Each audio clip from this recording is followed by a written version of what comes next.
आज की इस वीडियो में हम बात करने वाले हैं स्टार्ट करने वाले हैं topic for the bank promotions. सभी बैंक्स के लिए ये वीडियोस बहुत ज्यादा हेल्पफुल रहने वाली हैं। सो अगर आप बैंक प्रमोशन की तैयारी कर रहे हैं, make sure to go for these particular videos. These are going to help you a lot, right.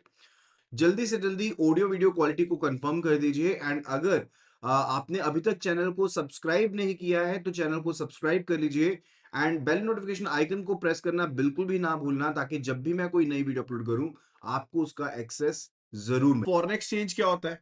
What is foreign exchange? Foreign exchange एक बहुत बड़ी मार्केट है, पूरे के पूरे ग्लोब को कवर करती है। ठीक है, आप लेट्स से एक कंट्री में रहते हैं एंड फर्दर दूसरी कंट्री में ट्रांजिट करना चाहते हैं, तो आपको करेंसी चाहिए वहां की। ठीक है, तो आपको बेसिकली अपनी करेंसी को सेल करना पड़ेगा, दूसरी करेंसी को परचेज करना पड़ेगा। अब जो प्राइस आपको मिलता है that is set to be the forex, उसी को हम फॉरेन एक्सचेंज प्राइस कहते हैं, राइट। अब ये तो हो गया फॉरेक्स होता क्या है, एक्सचेंज के रिलेटेड बात होगी। लेकिन अब different different type of person भी होते हैं। एक आपके पास पर्सन है रेजिडेंट। रेजिडेंट का मतलब क्या है? जो इंडिया में रह रहा है। अब वो रेजिडेंट पर्सन कौन कहलाएगा? अब जो इंडिया में नहीं रह रहा उसको नॉन रेजिडेंट बोलते हैं, नॉन रेजिडेंट इंडियन बोल देते हैं। एक तो हो गया रेजिडेंट इंडियन, कि जो इंडिया में पर्सन रह रहा है वो हो जाएगा रेजिडेंट इंडियन। लेकिन जो इंडिया में नहीं रह रहा है वो हो जाएगा नॉन रेजिडेंट इंडियन। ठीक है, इसी तरह से एक कंडीशन होती है पीआईओ से रिलेटेड या ओसीआई से related. Now PIO is person of Indian origin and OCI is related to overseas citizen of India. ठीक है, तो ये डिफरेंट डिफरेंट टर्म्स है and we should be knowing कि क्या क्राइटेरियाज है, that what is the criteria related to their definition and all. So that's about it. Let's have a look at it. So types of person की बात करें, we can either be having the resident persons या फिर हमारे पास जो person होंगे those will be the non-resident Indians. Those will be the non-resident Indians. दो ही चीजें, या तो resident persons होंगे या फिर नॉन रेजिडेंट जो पर्सन हैं वो होंगे आपके पास, राइट। एंड उसी से रिलेटेड हम बात करने वाले हैं कि क्या डेफिनेशन है इनसे related. First of all it's about the NRIs. जो सबसे पहला पॉइंट है that is about the NRI. तो फेमा, जब भी हम फॉरेन एक्सचेंज की बात करते हैं ना, तब जो एक्ट एप्लीकेबल होता है जिसके अंदर सब चीजों को मैनेज किया जाता है, रेगुलेट किया जाता है, डेट इज फेमा। फेमा का मतलब है foreign Exchange Management act.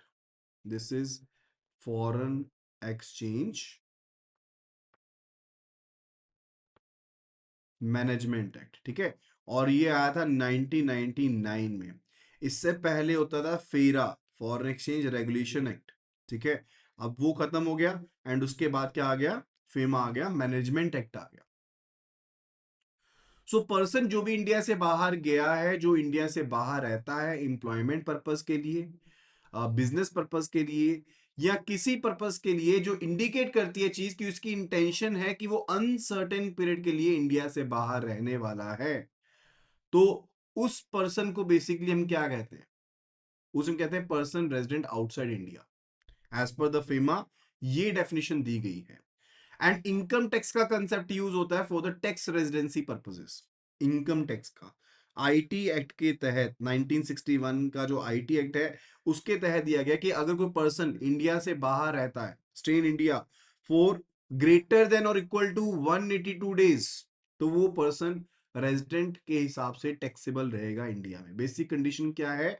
that if you are staying in India for a period greater than or equal to 182 days, ठीक है, 182 डेज से इक्वलेंट अगर आप इंडिया में रहते हो, then you will be said to be resident Indian, कि आपको इंडिया के हिसाब से टैक्सेशन जो है वो की जाएगी।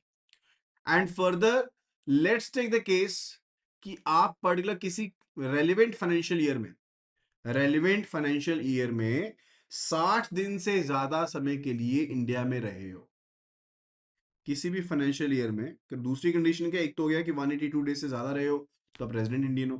दूसरी कंडीशन है कि अगर आप किसी रेलिवेंट फाइनेंशियल ईयर में 60 दिन से ज्यादा इंडिया में रहे हो एंड फर्दर पिछले 4 फाइनेंशियल ईयर्स में, लास्ट 4 फाइनेंशियल ईयर्स, इनमें आप 365 डेज इंडिया में रहे हो, कम से कम 365 डेज कम से कम इंडिया में रहे हो पिछले 4 सालों में, उसके केस में तब भी आप रेजिडेंट इंडियन के हिसाब से आपको टैक्स किया जाएगा। राइट। तो टर्म जो एनआरआई है that's actually not defined under the income tax act, लेकिन जो सेक्शन 6 है इस एक्ट का वो बताता है कि रेजिडेंट ऑफ इंडिया कौन कहलाता है, एंड फर्दर उस हिसाब से आप उनको टैक्स करते हो। तो यहाँ पर सिंपल सा रूल देखो जो मैंने आपको बताया है, that's related to Indian citizen residing outside India for a combined period of at least 183 days is considered to be NRI, यानी कि कोई भी पर्सन अगर इंडिया से बाहर 183 डेज कम से कम रहता है तो उसे एनआरआई कहा जाएगा। This is the first rule. Second rule आपको क्या बताया कि अगर आप किसी फाइनेंशियल ईयर में इंडिया में 60 दिन रहे हो और पिछले 4 सालों में कम से कम 365 रहे हो तो भी आप रेजिडेंट ऑफ इंडियन कहलाओगे, अगर नहीं रहे हो फिर नॉन रेजिडेंट कहलाओगे। फर्दर इट्स रिलेटेड टू कि एनआरआई पर्सन एलिजिबल होते हैं वोट के लिए, they are eligible to vote.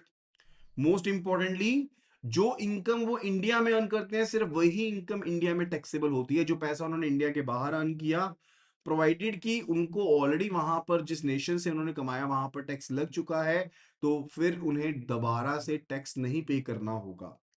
Then it's about the PIO. PIO होता है पर्सन ऑफ इंडियन ओरिजिन। तो एनआरआई की डेफिनेशन तो हमें पता लग गई। Now it's about the person of Indian origin. अब अगर आप इंडियन ओरिजिन के हो, यानी कि आप इंडियन हो बाय बर्थ, या आपके grand parents great grand parents वो इंडियन थे, ठीक है, they're basically living out, basically you are living outside India, लेकिन आपका बाय बर्थ आप इंडियन हो, एंड या फिर आपके जो parents grand parents great grand parents those were of Indian origin, या आप ऐसी किसी टेरिटरी को बिलोंग करते थे that become the part of India after the August 1947, यानी कि इंडिपेंडेंस के बाद जो इंडिया की टेरिटरी बन गया उसका पार्ट हो आप, तो भी आपको पर्सन ऑफ इंडियन ओरिजिन कहा जाता है। Then also you are said to be the person of Indian origin, ठीक है। सो आप लेकिन पाकिस्तान बांग्लादेश या रिस्ट्रिक्टेड कंट्री का सिटीजन नहीं होना चाहिए, पहली चीज है। एंड फर्दर किसी भी समय पर अगर आपने इंडियन पासपोर्ट को होल्ड करा है, अगर आपके parents grand parents great grand parents जो थे वो परमानेंट रेजिडेंट रहे हैं इंडिया के, ठीक है, आप उनके डिसेंट हो ना, या फिर आपके जो स्पाउस है वो इंडियन सिटीजन है या पीआईओ है, तो definitely you are also a PIO, person of Indian origin कहलाओगे। लेकिन पर्सन ऑफ इंडियन ओरिजिन की जो स्कीम है, पीआईओ की जो स्कीम है, डेट वाज बेसिकली उसे क्या किया गया, उसे मर्ज कर दिया गया विद अनदर स्कीम। अब पीआईओ की स्कीम एप्लीकेबल नहीं है। अब कौन सी स्कीम एप्लीकेबल है? This is a overseas citizenship of Indian scheme which is applicable, OCI. अब ओसीआई की डेफिनेशन क्या होती है? What do you mean by OCI? अब ओसीआई का स्टेटस दिया जाता है rather than giving the PIO status.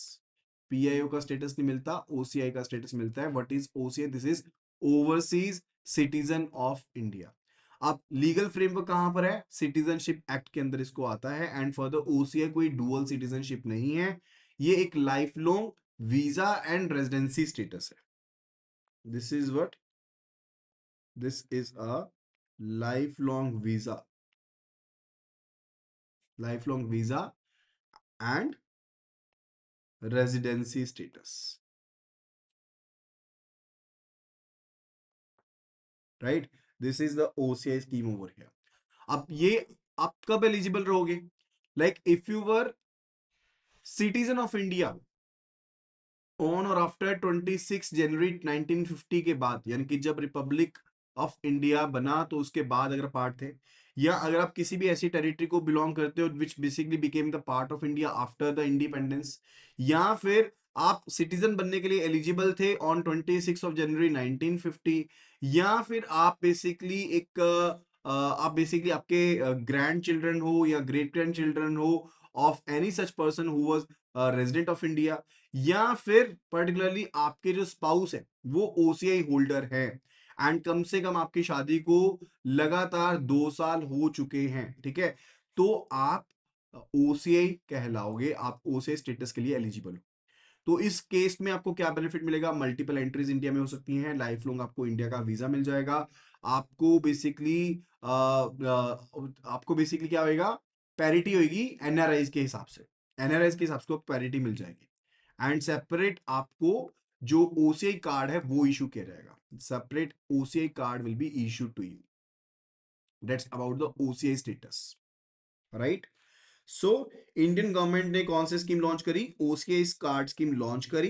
And for the जो भी पर्सन पहले इंडियन सिटीजन था, whose parents, grand parents, great grand parents were Indian citizen, या फिर जो पर्सन लगातार 2 साल से मैरिड है to the person who is OCI card holder और इंडियन सिटीजन, तो उसे ओसीआई कहा जाता है। बट आपको पाकिस्तान, बांग्लादेश या फिर किसी भी फॉरेन मिलिट्री में काम करते नहीं रहना होना चाहिए, नहीं तो आपको ओसीआई कार्ड नहीं मिलेगा। एंड ओसी कार्ड होल्डर से आपको परमिशन मिलती है कि आप इंडिया में मल्टीपल टाइम्स विजिट कर सकते हो for a life long period, right? And अगर आपके पास ओसी कार्ड रहता है फॉर मोर देन 5 years, ठीक है, एंड जो पर्सन कम से कम पिछले 1 साल से इंडिया में रह रहे होंगे, वो इंडियन सिटीजनशिप के लिए भी एलिजिबल रहेंगे। Those will also be eligible for the Indian citizenship, right? Now after that it's about the accounts जो एनआरआई पर्सन ओपन कर सकते हैं। तो कौन कौन से अकाउंट ओपन कर सकते हैं? It could be the NRO account, non resident ordinary rupee account, या फिर NRE, non resident external rupee account, या फिर एफसीएनआर यानी कि foreign currency non resident bank account. These accounts can be operated by the NRI persons. तो ये account operate किए जा सकते हैं बाय द एनआरआई पर्संस। जो सबसे पहले अकाउंट हम कवर करने वाले हैं, that's about the NRO account, that is non-resident external non-resident ordinary rupee account. It's about the non-resident ordinary rupee account. अब लेट्स से केस की person A was a student, अब वो बाहर पढ़ने के लिए चला गया, तो जितने भी उनके एग्जिस्टिंग अकाउंट्स है ना, जितने भी एग्जिस्टिंग अकाउंट्स है, those will be converted to the NRO accounts. सभी एग्जिस्टिंग अकाउंट्स को एनआरओ अकाउंट में चेंज कर दिया जाएगा, ठीक है, जैसे ही स्टेटस चेंज होता है तब भी, या फिर कोई स्टूडेंट अगर बाहर रहने गए तब भी। एंड लेट्स से केस कोई फॉरेन यहाँ पर लेट्स से नेशनल है, एंड वो person short term temporary visit के लिए इंडिया में आया है, तब भी उनका जो अकाउंट ओपन किया जा सकता है, दैट्स द एनआरओ अकाउंट। और इवन जो एनआरआई पर्सन है, जैसे लेट्स से कोई पर्सन इंडिया में आता है, ठीक है, and let's say person A is the NRI person, non resident Indian है, तो वो यहाँ पर इंडिया में आके कौन सा अकाउंट ओपन करेंगे? एनआरओ अकाउंट भी ओपन कर सकते हैं, एनआरई भी ओपन कर सकते हैं। So let's say case person A decides NRO account open करना है। क्यों ओपन करेंगे वो एनआरओ अकाउंट?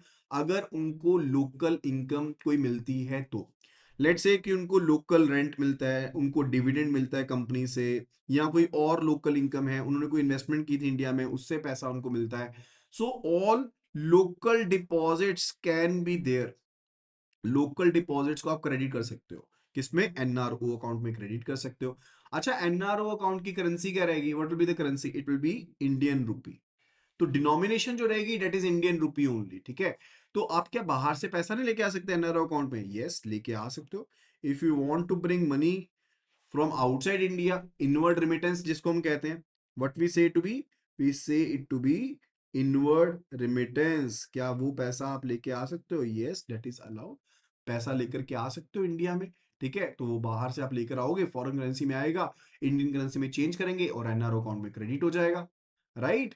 और क्या आपको इंटरेस्ट अर्निंग होती है एनआरओ अकाउंट के केस में? That depend upon the account type, क्योंकि NRO account could be a current account, it could be a saving fund account, it could be a fixed deposit account, it could be a recurring deposit account। तो कोई भी account form हो सकती है, denomination Indian rupee रहेगी, तो accordingly आपको interest भी मिलेगा, लेकिन जो इंटरेस्ट मिलेगा दैट इज टैक्सेबल। वो टैक्सेबल रहता है। कौन सा पैसा जमा होता है इसमें? या तो आपके जो लोकल क्रेडिट्स है वो जमा कर सकते हो, या बाहर का जो पैसा है वो जमा कर सकते हो। क्या एनआरई अकाउंट से एनआरओ अकाउंट में पैसा डाल सकते हैं? यस, डाल सकते हैं। क्या एफसीएनआर बैंक अकाउंट से पैसा इसमें डाल सकते हो? डाल सकते हो, लेकिन उसका बेनिफिट नहीं है, वो अलग बात है, ठीक है, लेकिन डाल सकते हो, क्रेडिट अलाउड है। क्लियर? तो अब इसकी थ्योरी पढ़ते हैं। तो नॉन रेजिडेंट ऑर्डिनरी अकाउंट जो है वो काफी पॉपुलर अकाउंट है।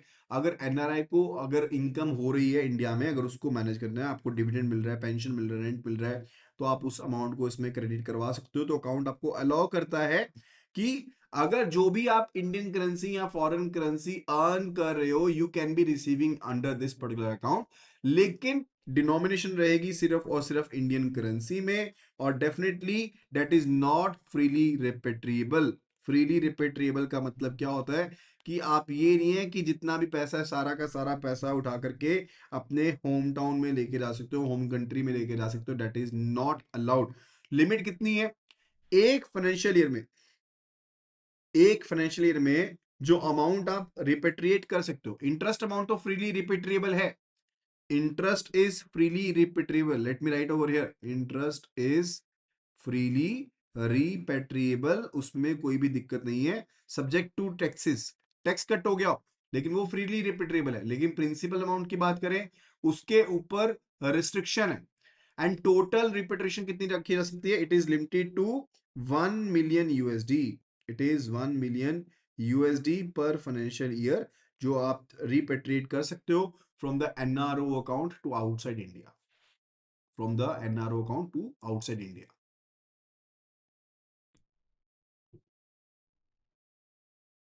क्लियर है पॉइंट? Please do confirm. ठीक है, तो अगर आप पैसा बाहर लेके आप इंडिया में इनकम कर रहे हो, तो definitely you should be opening the NRO account. And क्या आप ज्वाइंटली ऑपरेट कर सकते हो? यस, आप ज्वाइंटली ऑपरेट कर सकते हो, किसी नॉन रेजिडेंट के साथ भी कर सकते हो या इंडियन रेजिडेंट के साथ भी कर सकते हो, लेकिन कर सकते हो सिर्फ और सिर्फ फॉर्मर सर्वाइवर बेसिस के ऊपर, सिर्फ और सिर्फ फॉर्मर सर्वाइवर बेसिस के ऊपर कर सकते हो। एंड जो भी पैसा आपका रहता है एनआरओ अकाउंट में, क्या आप उसे एनआरई अकाउंट में ट्रांसफर कर सकते हो? एनआरई से एनआरओ में तो कर ही सकते हो, एनआरई अकाउंट से एनआरओ अकाउंट में तो ट्रांसफर कर ही सकते हो, ठीक है। बट इज इट अलाउड कि आप एनआरओ अकाउंट से एनआरई अकाउंट में पैसा ट्रांसफर कर लो? यस। कितना कर सकते हो? 1 million USD पर फाइनेंशियल ईयर, जो ये लिमिट मैक्सिमम रखी गई है, उतनी लिमिट तक का ही पैसा आप एनआरओ से एनआरई अकाउंट में लेकर के जा सकते हो, not more than that, not more than that. लेकिन जो कोई भी आप इंटरेस्ट अर्न करोगे in case of the NRO account, that is subject to TDS, ठीक है, उसके ऊपर कोई एग्जामिशन नहीं है। सो एनआरओ अकाउंट हेल्प करता है कि आप लोकल अर्निंग जो है इंडिया में उसको मैनेज कर सकते हो, ठीक है। तो क्या क्या फीचर्स हैं? आप एनआरओ से बेसिकली इंटरेस्ट अमाउंट को फ्रीली रिपेट्रेबल कर सकते हो, लेकिन प्रिंसिपल अमाउंट के ऊपर रिस्ट्रिक्शन है। ओवरऑल अमाउंट कितना कर सकते हो? 1 million USD बाहर लेके जा सकते हो। एंड इंटरेस्ट जो अर्न करोगे वो टैक्सेबल है, टैक्सेबल कितने के ऊपर है? 30% टैक्स लगता है उसके ऊपर, राइट। जो सेकेंड अकाउंट टाइप है, that is a NRE account. No, NRE is what? NRE is non resident external rupee account, this is NRE, that is non resident external rupee account. अब NRO और NRE में यही फर्क है कि NRO के case में आप लोकल जो अर्निंग थी उसको क्रेडिट कर सकते थे, लेकिन एनआरई के केस में आप लोकल अर्निंग्स को क्रेडिट नहीं कर सकते हो। सिर्फ और सिर्फ पैसा कहां से आएगा? थ्रू द इनवर्ड रेमिटेंसेस पैसा आएगा, इनवर्ड रेमिटेंसेस से पैसा आएगा, या फिर जो लिमिट मैंने आपको बताई है 1 million USD की, उतना पैसा आप कहां से डाल सकते हो? एनआरओ अकाउंट से डाल सकते हो। या फिर जो आपका एफसीएनआर बैंक अकाउंट होता है, एफसीएनआर बैंक अकाउंट, उसके बारे में पढ़ेंगे, वो भी पैसा आप एनआरई अकाउंट में क्रेडिट कर सकते हो। बेसिक ही पैसा क्यों लेके आओगे आप? इंडिया में इन्वेस्टमेंट करनी है आपने, उस पर्पज के लिए। हो सकता है कि रिपेट्रेबल बेसिस पर इन्वेस्टमेंट करनी हो, या फिर नॉन रिपेट्रेबल बेसिस पर इन्वेस्टमेंट करनी हो, लेकिन हाँ, आप ये अकाउंट ओपन करोगे अगर आपको इंडिया में इन्वेस्टमेंट करनी है तो, लोकल के लिए नहीं करोगे। For the local debit credit purposes you don't open the NRE account. हाँ, इन्वेस्टमेंट्स करनी है लोकल तो आप करोगे, इसकी भी डिनोमिनेशन इंडियन रुपी में ही रहती है, this is also denominated in Indian rupee. आप बाहर से पैसा लेकर आओगे, वो कन्वर्ट होगा इंडियन रुपी में, and it can be the saving fund account, जैसे हमने एनआरओ के केस में पढ़ा था। सेविंग फंड अकाउंट भी हो सकता है, करंट अकाउंट भी हो सकता है, it could be the recurring deposit account, it could be the fixed deposit account, any of the above, any of the above. अब क्योंकि यहां पर जो पैसा आ रहा है that is through the inward remittance, बाहर से पैसा आ रहा है, तो यहां पर इंडिया में तो आपने अर्न करा नहीं है, so that is totally tax free, वो टोटली टैक्स फ्री है, उसके ऊपर कोई टैक्स नहीं है। क्लियर है?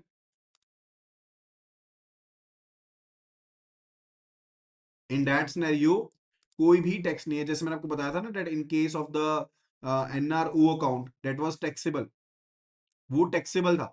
लेकिन एनआरई अकाउंट जो है दैट इज नॉट टैक्सेबल, वो टैक्सेबल नहीं है, ठीक है, क्योंकि पैसा कहां पे बिलोंग करता है? इंडिया का तो है ही नहीं है। अच्छा, जो ये पैसा है that is also freely repatriable, principal भी हो गया चाहे इंटरेस्ट भी हो गया, that is freely repatriable, that is freely repatriable, जितना मर्जी पैसा बाहर लेके जाओ, क्योंकि आप बाहर से तो पैसा लेकर के आए थे तो कोई रिस्ट्रिक्शन नहीं है, कितना भी पैसा बाहर लेके जा सकते हैं, not any issue related to it, right? So that's about the NRE account, non resident external rupee account, ठीक है? तो एनआरई अकाउंट जो है that's Indian rupee denominated account, first case. And further ये saving account, recurring account, fixed deposit account, current account कुछ भी हो सकता है। एंड फर्दर जो भी करेंसी में लेकर आओगे उसे किसी में कन्वर्ट करना पड़ेगा, आईएनआर में कन्वर्ट करना पड़ेगा। एंड इट इज फ्रीली रेपेट्रेबल, बिना किसी कंडीशन के आप फंड्स को ट्रांसफर कर सकते हो, प्रिंसिपल को भी और इंटरेस्ट को भी।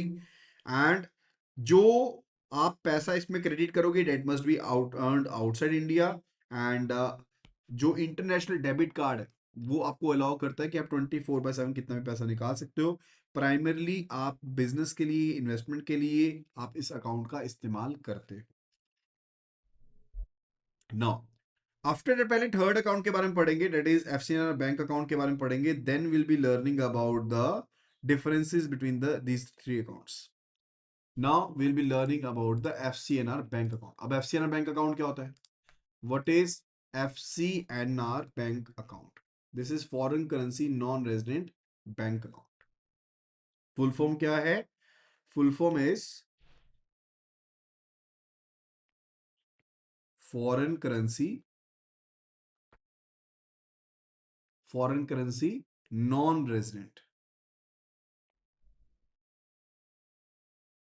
Bank account. अब फॉरेन करेंसी में रहेगा ये अकाउंट, जहां पर NRO account, NRE account, those were Indian rupee denominated accounts. तो एक्सचेंज रिस्क रहेगा ना डिपॉजिटर के ऊपर। आपने पैसे जमा करवाए यूएसडी में, कन्वर्ट किस में हो गए? आईएनआर में कन्वर्ट हो गए। भाई अगर यूएसडी का इंक्रीज हो गया रेट, दोबारा से आपको यूएसडी परचेज करने, आपको तो कम मिलेंगे, ठीक है? तो वहां पर एक्सचेंज रिस्क रहता है। लेकिन in case of FCNR bank account you can be operating the account in any of the freely convertible currency. GBP में ऑपरेट करो, कैनेडियन डॉलर में ऑपरेट करो, जापानीज येन में ऑपरेट करो, यूएसडी में ऑपरेट करो, जी ठीक है, यूरो में ऑपरेट करो। तो जो भी फ्रीली कन्वर्टेबल करेंसीज हैं उसमें आप इन अकाउंट्स को ऑपरेट कर सकते हो। लेकिन एफसीएनआर बैंक अकाउंट जो होता है that is just a demand term deposit account. ये आपका टर्म डिपॉजिट अकाउंट है, not demand deposit. Demand deposit होता है current account, saving fund account. अब in case of the FCNR bank account ये सिर्फ और सिर्फ एक टर्म, ये आपका एक टाइम डिपॉजिट अकाउंट होता है। एंड फर्दर वो भी सिर्फ और सिर्फ FDR, not RD. Recurring deposit account नहीं ओपन कर सकते, सिर्फ फिक्स डिपॉजिट अकाउंट ओपन कर सकते हो, ओनली फिक्स डिपॉजिट अकाउंट। और मिनिमम कितना रहेगा tenure? The minimum tenure of this account is 1 year, क्योंकि टाइम डिपॉजिट है तो कम से कम 1 साल और मैक्सिमम 5 साल। तो ये टाइम पीरियड होता है किसका? एफसीएनआर बैंक अकाउंट का। चलिए डिफरेंसेस को समझते हैं। अभी डिफरेंसेस को समझते हैं। अब who can open the accounts? NRI या फिर ओसीआई, ओवरसीज सिटीजन जो ऑफ इंडिया जो है वो ओपन कर सकते हैं इस अकाउंट को। चाहे हम बात करें related to the NRO account या एनआरई अकाउंट के बारे में बात करें या फिर एफसीएनआर बैंक अकाउंट के बारे में बात करें, all these three accounts can be open by the NRI person या फिर ओवरसीज सिटीजन ऑफ इंडिया जो है वो ओपन कर सकता है। करेंसी की बात करें तो एनआरओ अकाउंट भी रुपी में और एनआरई अकाउंट भी रुपी में, लेकिन जो भी फ्रीली कन्वर्टेबल करेंसीज हैं उसमें एफसीएनआर बैंक अकाउंट को आप ओपन कर सकते हो। सोर्सेज ऑफ फंड्स की बात करें, एनआरओ के केस में तो सिर्फ लोकल जो फंड्स हैं वो क्रेडिट कर सकते हो, और एनआरई के केस में बाहर से पैसा आएगा, और इवन एफसीएनआर के बैंक के केस में भी सिर्फ बाहर से ही पैसा आएगा, यानी कि इनवर्ट रिमिटेंस के थ्रू ही अमाउंट आएगा। या फिर लेट्स से एनआरई से एफसीएनआर बैंक में जा सकता है, एफसीएनआर बैंक से एनआरई में जा सकता है, वो भी चीज चलो अलाउड है। Then it's related to account type. तो NRO account, NRE account that can be of any type. Saving account भी हो सकता है, करेंट अकाउंट भी हो सकता है, फिक्स डिपॉजिट अकाउंट भी हो सकता है, या फिर रेकरिंग डिपॉजिट अकाउंट भी हो सकता है। लेकिन जो आपके पास एफसीएनआर अकाउंट है that is only and only can be a fix deposit. ये सिर्फ और सिर्फ फिक्स्ड डिपॉजिट होगा, ठीक है? सिर्फ और सिर्फ फिक्स डिपॉजिट अकाउंट की फॉर्म में होगा and can not be even the recurring deposit. Minimum tenure कितना रहेगा इसमें? 1 साल का, मैक्सिमम रहेगा 5 साल का। एंड अगर हम बात करें related to FD under the NRO and NRE, तो वहां पर तो जो डोमेस्टिक टर्म्स चलती हैं एनआरओ के केस में वो भी चलेगी, लेकिन एनआरई के केस में मिनिमम जो टर्म रहेगी वो 1 साल की रहती है। मिनिमम टर्म 1 साल की रहेगी एनआरई फिक्स डिपॉजिट में, टाइम डिपॉजिट में। क्लियर? और in case of the FCI bank account, minimum जो टर्म है that is of 1 year, maximum जो टर्म है that is of 5 years, maximum 5 साल तक का हो सकता है।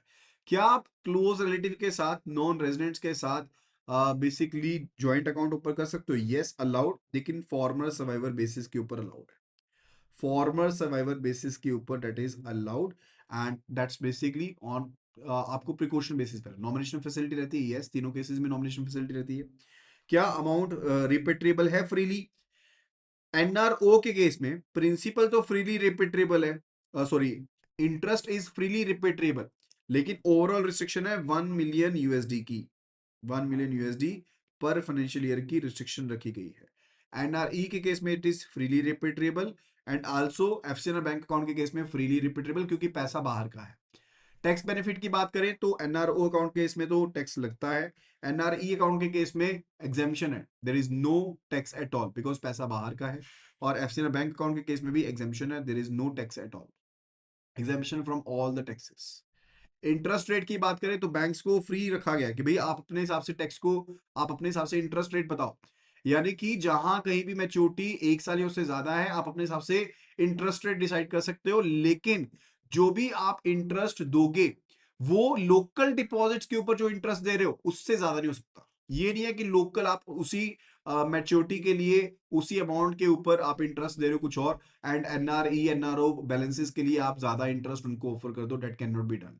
वो चीज नहीं हो सकती है। ठीक है?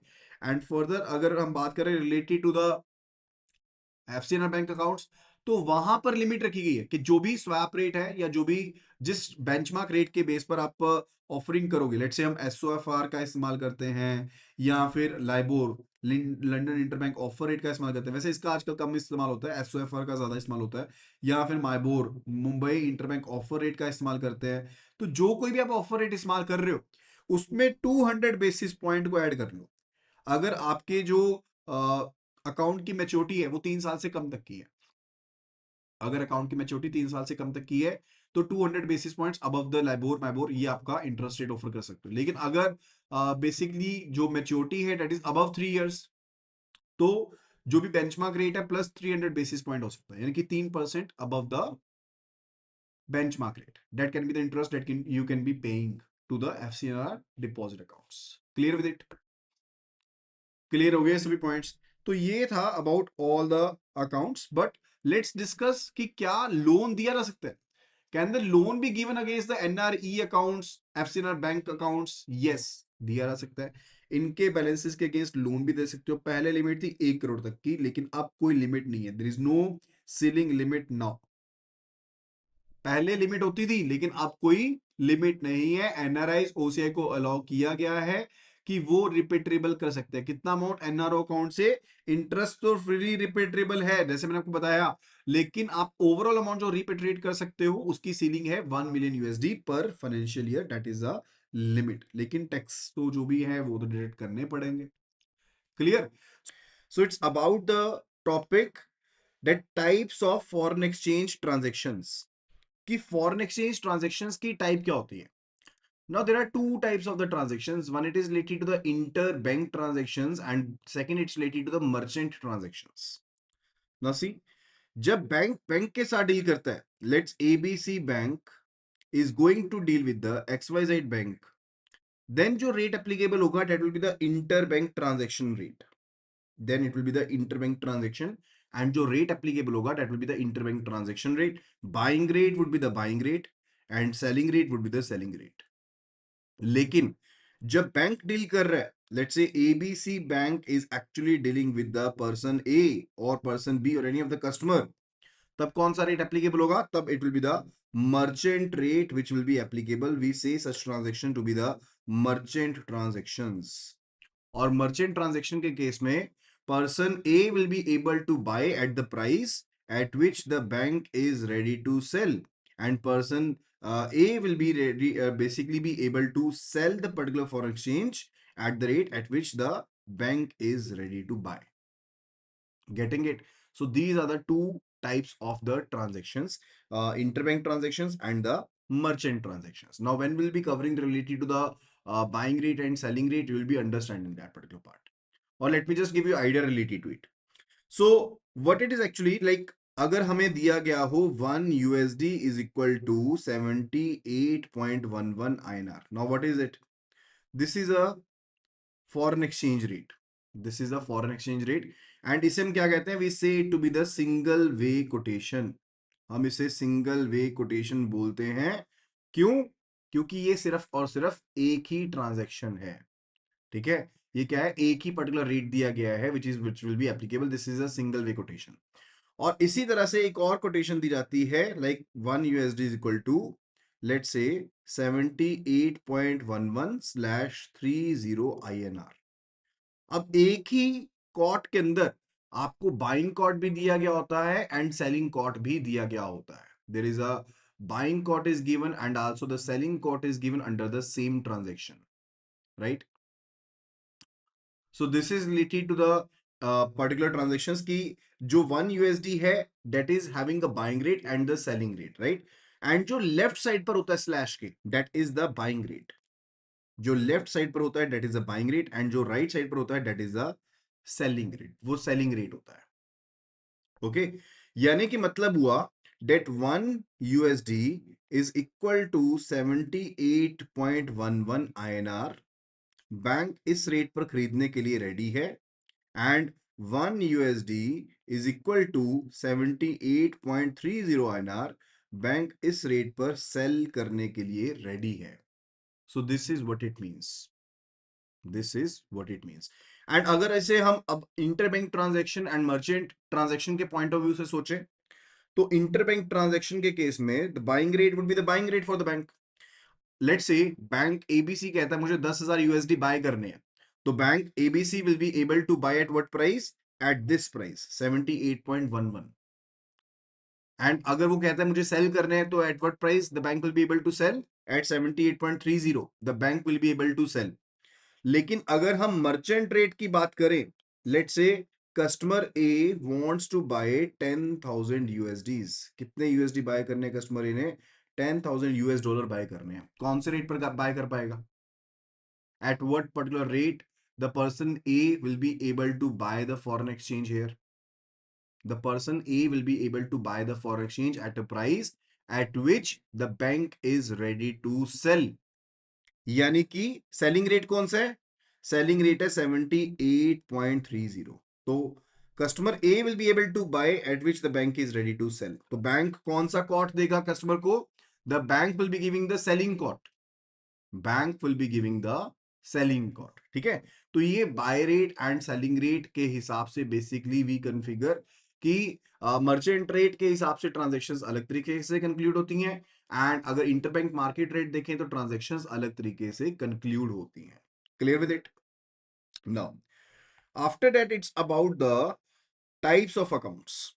एंड टाइप्स ऑफ अकाउंट में सबसे पहला जो अकाउंट है that is a nostro account. ये बेसिक ना कॉरेस्पॉन्डेंट बैंकिंग अरेंजमेंट के तहत डिफरेंट अकाउंट्स होते हैं. किसके तहत?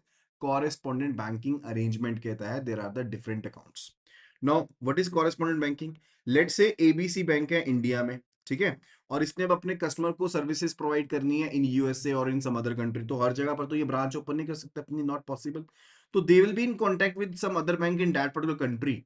ठीक है, तो ये उस कंट्री में वहां पर अपना जो एक पर्टिकुलर बैंक होगा, लेट्स से इन्होंने पीक्यूआर बैंक को सिलेक्ट करा उस कंट्री में, ये यहाँ पर इंडिया में है और ये यहाँ पर यूएसए में है.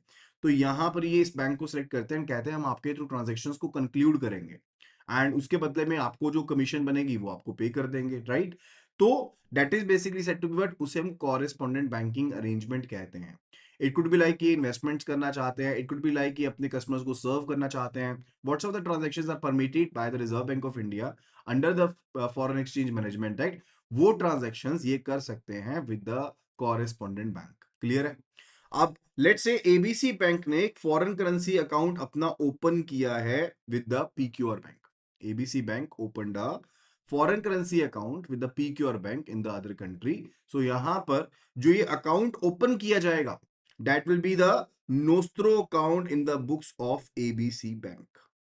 एबीसी बैंक की बुक्स में इस अकाउंट को नोस्ट्रो अकाउंट कहा जाएगा, राइट? यानी कि our account with you.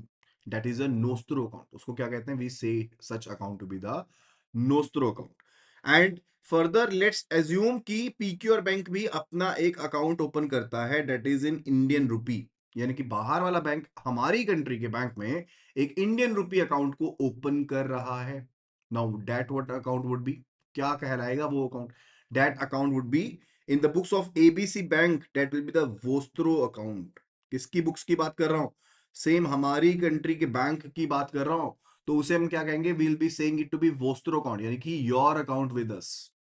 So nostro is our account with you. तो प्रोस्पेक्टिव इंडियन बैंक के अकॉर्डिंग चल रहा है अभी. Prospective is as per the Indian bank, our account with you. ठीक है, तो वो हो गया नोस्ट्रो अकाउंट. एंड जब बाहर की कंट्री के बैंक ने अकाउंट ओपन किया हमारे पास, वी से your account with us, that's a vostro account. And इसी तरह से होता है लोरो अकाउंट.